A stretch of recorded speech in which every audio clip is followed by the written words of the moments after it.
Good morning, my name is Alan Mayer. I'm a retired Anglican priest and I am leading us through 365 days of short Bible readings which explain the differences between the kinds of literature that we find in the Bible and what they mean for us today. At the moment we're looking at ancient tales, dialogues and parables that humanize the ancient Mosaic law. We are looking at three books in particular for these few days. We're looking at the books of Ruth, Jonah and Job. Yesterday we began to look at the book of Jonah, and there is Jonah's annoyance with God, which comes up next. We're on day 159, and we're looking at Jonah chapter 3 verse 10 to chapter 4 verse 11. I'll turn you around so you can see the text. God saw what the people of Nineveh were doing. He was aware that they had given up their wicked habits. He changed his mind and did not punish them as he had formerly decided. But Jonah was put out about this and got angry.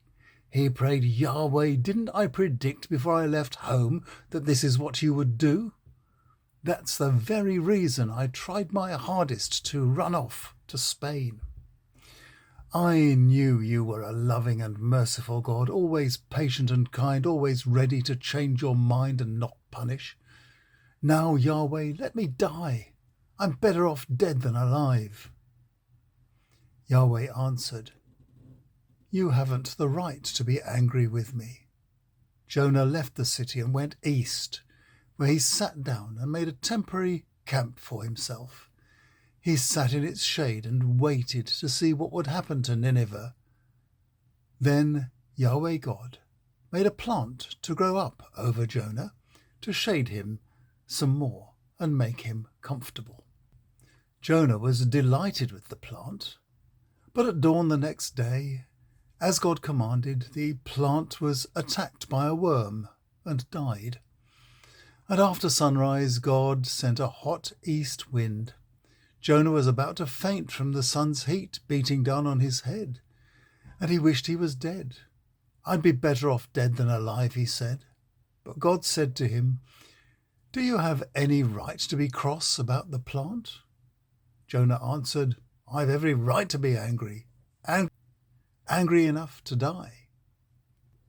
Yahweh said to him, "This plant grew up one night and disappeared the next. You didn't do anything for it. You didn't make it grow, and still you feel sorry about it. How much more should I have pity on that great city Nineveh then?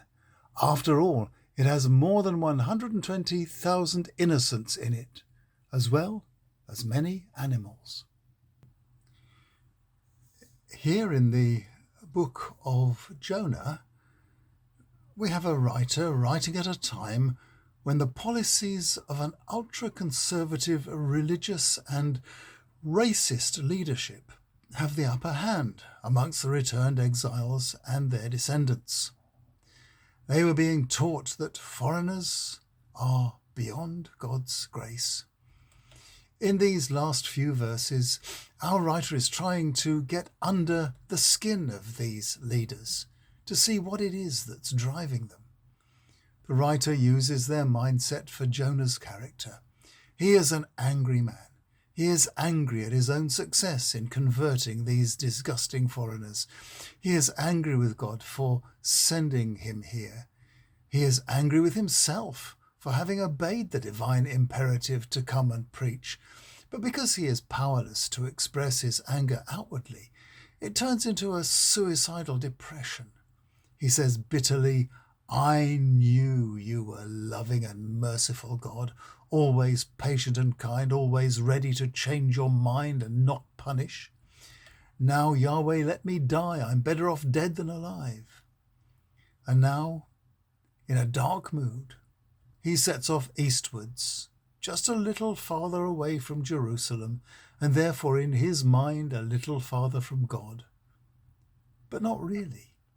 God is still right by him as he camps under his bivouac, to await death or whatever else will happen next.